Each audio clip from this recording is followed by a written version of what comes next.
क्या घटना हुआ? हमारे साथ घटना यही हुआ कि हमारी बेटी वहाँ भर्ती हुई थी कहाँ? वहीं जिला अस्पताल में। तो खाना लेकर यहाँ से 9 बजे, मतलब 8 साढ़े 8 के 9, मतलब 9 के बीच में वहाँ गई है कौन?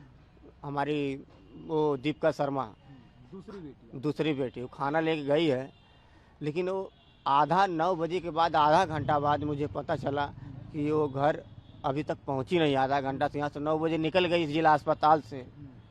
और इसके बाद मेरी हम लोग पूछताछ करने लगे, और पूछताछ करते करते और मैं इसके बाद ये सब एक आध घंटा बीत गया, टाइम लग गया। मैं सोचा कि इधर बगल बगल में कहीं सो बैठ रही होगी, नहीं तो हुआ। तो इसके बाद 112 नंबर पर मैंने सूचना दिया, 112 नंबर पर सूचना दिया। 112 नंबर पर भी इसके बाद कोतवाली में आए। कोतवाली में भी अपनी जो लिखित दिया जाता है वो लिखित देखकर उन्होंने बोला कि सुबह ही आपको जो भी कार्रवाई होगा तो सुबह ही होगा। भाई कैमरा चेक होगा, कहाँ से कैसे किस तरीके से हुआ। तो इसके बाद सुबह वहाँ हम गए हैं, कैमरा भी चेक हुआ है। और कैमरा में चेकिंग में जिस टाइम बता रहे हैं उस टाइम पे वो लड़की निकल रही है। पहले वो निकल रही है, इसके बाद मोटरसाइकिल वाला वो आगे आगे जा रहा है, वो रुकी है। लड़की वहाँ पर थोड़ा एक दो बात की है, इसके बाद लड़की उसी गाड़ी पे बैठ गई है। और जिला अस्पताल से 3 गेट है। एक गेट तो 11 बजे बंद होता है, इस टाइम वो गेट बंद था नहीं, लेकिन उसी गेट पे मेन जो है जाके वो खड़ी हुई है। अब वहीं से इधर गई है, किस तरीके से गई है बस वहीं से लोकेशन। कितनी, किस क्लास में? 10 साल में है, 5वीं क्लास में पढ़ रही है जी। क्या काम आप करते हैं? मैं यही गाड़ी रिक्शा चलाता हूँ। FIR दर्ज हो गया आपका? हाँ, FIR दर्ज मैंने 1 बजे तक कर दिया था। और 112 नंबर पे जब पथुआ केस के बाद पहले फ़ोन कर दिया, जब मेरे 2 घंटे का नहीं पता चला तब मेरे 2 घंटे बाद, इसीलिए 2 घंटे मेरे को लेट हो गया। ये सदर अस्पताल के सामने से इनके द्वारा बताया गया था कि किसी मोटरसाइकिल पे एक वर्दीधारी व्यक्ति द्वारा अपने साथ लेके गया है, जो अभी तक लौट के नहीं आई है। इस क्रम में पुलिस की कई टीमों को सक्रिय किया गया था, अभियोग पंजीकृत किया गया था। नंबर प्लेट को जब हम लोगों ने ट्रेस किया तो ये मोटरसाइकिल 112 में नियुक्त आरक्षी अभिषेक यादव, जो मूल रूप से गाज़ीपुर का रहने वाला है, उसका हुआ। अभिषेक यादव को पुलिस द्वारा गिरफ्त में लेके इससे सघनता से पूछताछ की जा रही थी, और साथ ही हम लोगों के द्वारा मोटरसाइकिल को CCTV में बैक ट्रेस और फ्रंट ट्रेसिंग किया जा रहा था। इस क्रम में बालिका की बॉडी आज हमें चिवटाहा पुल के पास से बरामद हुई है, और इसमें पोस्टमार्टम हेतु बॉडी को भिजवाया गया है।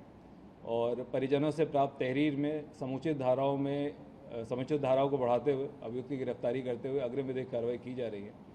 इसमें अभी तक की प्रारंभिक पूछताछ में अभियुक्त की दुर्भावना प्रदर्शित हुई है, और बच्ची द्वारा रजिस्ट करने के क्रम में बल प्रयोग में इस प्रकार का घटना कारित होना प्रतीत पाया जा रहा है, और बाकी सारी चीज़ें अग्रिम विवेचना से स्पष्ट हो जाएंगी। पुलिस द्वारा इसमें इस पूरे मामले की गंभीरता और जो अभियुक्त है उसके कृत्य को देखते हुए कठोरतम कार्रवाई करते हुए इसके विरुद्ध फास्ट ट्रैक कोर्ट के माध्यम से विवेचना का निस्तारण और कठोरतम कार्रवाई की पैरवी की जाएगी। इसमें इसकी बर्खास्तगी के लिए आज तत्काल फाइल मूव की जा रही है, और इस प्रकार के कृत्य करने वाले व्यक्ति को तत्काल विभाग से बर्खास्त करते हुए, और साथ में इसमें आवश्यकता अनुसार NSA की कार्रवाई को भी अमल में लाया जाएगा। क्या ये पहले भी इस तरह की कृत्य कर चुका है?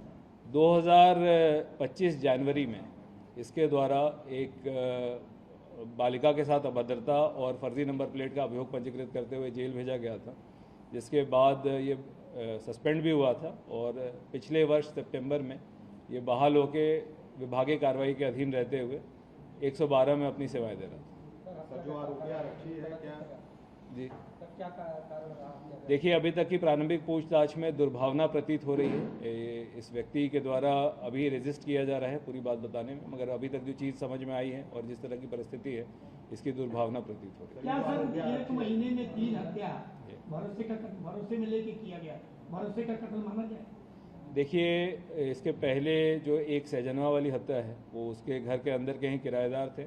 जो अंशुमन सिंह बालक की जो हत्या हुई थी उसके घर में काफ़ी समय से रह रहे थे। और जो दूसरी एक खजनी वाली जो वैभव वर्मा की जो हत्या थी, उसमें जिस सर्वेश भट्ट का नाम आया था, ये 30 वर्ष से इसके पड़ोसी बताए जा रहे हैं, इसके एक घर छोड़ के रहते थे और इनके परिवार से पुरानी बातचीत थी। तो इस प्रकार की दोनों घटनाओं में और इस वाली घटनाओं में भी पुलिस द्वारा अभियुक्तों को तत्काल गिरफ्तार करते हुए इसमें अग्रिम विधिक कार्रवाई की जा रही है। और इसके पूर्व की 2 घटनाओं को भी हम लोगों ने फास्ट ट्रैक कोर्ट में लेते हुए उसमें भी within 1 week chargesheet submit करते हुए और हम लोग प्रयास करेंगे कि 1 से 2 महीने के अंदर ही हम कन्विक्शन प्राप्त कर लें। मैं आप लोगों को बताना भी चाहूँगा कि हमारे सहजनवा वाले केस में चार्जशीट सेशंस कोर्ट में 1 हफ्ते के अंदर ही दाखिल की गई थी और वर्तमान में उसमें ट्रायल प्रचलित है। और यही दोनों जो हमारी घटनाएं हैं, चाहे खजनी वाली है चाहे कोतवाली वाली है, इसमें भी सिमिलर फ्रेमवर्क पे काम करते हुए अतिशीघ्र हम लोग सज़ा कराने का प्रयास करें। देखिए, आरक्षी आरोपी अभिषेक यादव मूल रूप से जनपद गाजीपुर का रहने वाला है और वर्तमान में 112 में इसकी तैनाती थी। सर, ये जो आरोपी आरक्षी है, क्या परिवार वालों को पहले से जानता था, कभी बच्चे से मुलाकात या रैंडम होता है? इस बारे में अभी हम लोग गहनता से पूछताछ करेंगे तो बात स्पष्ट होगी। और जो ये आरक्षी है, इसकी खुद की 7 वर्ष की बेटी है जो वर्तमान में गाजीपुर में रहती है। और बाकी इसमें जो अन्य कारण है और इसकी विकृत मानसिकता को जो कारण है उसको भी स्पष्ट करने का प्रयास करें। देखिए, पुलिस के पास सूचना आने के तत्काल बाद से ही पुलिस द्वारा सीसीटीवी कैमरा फुटेज ये देखा जाना शुरू कर दिया गया था। और कल इसमें मीडिया वालों के माध्यम से भी जब हमारे संज्ञान में डाला गया तो आप लोगों के साथ भी बैठ के परिवार की सारी पीड़ा और सारी चीज़ों को समझते हुए इसमें पुलिस ने अत्यंत सक्रियता से कार्य करने का प्रयास किया है। और इसमें कल परसों रात से लेके आज सुबह 4 बजे तक लगभग 200 से अधिक कैमरों को देखा भी गया है और जिसके कारण हम लोग त्वरित रूप से इस पूरे घटना का अनावरण करने में सक्षम हैं।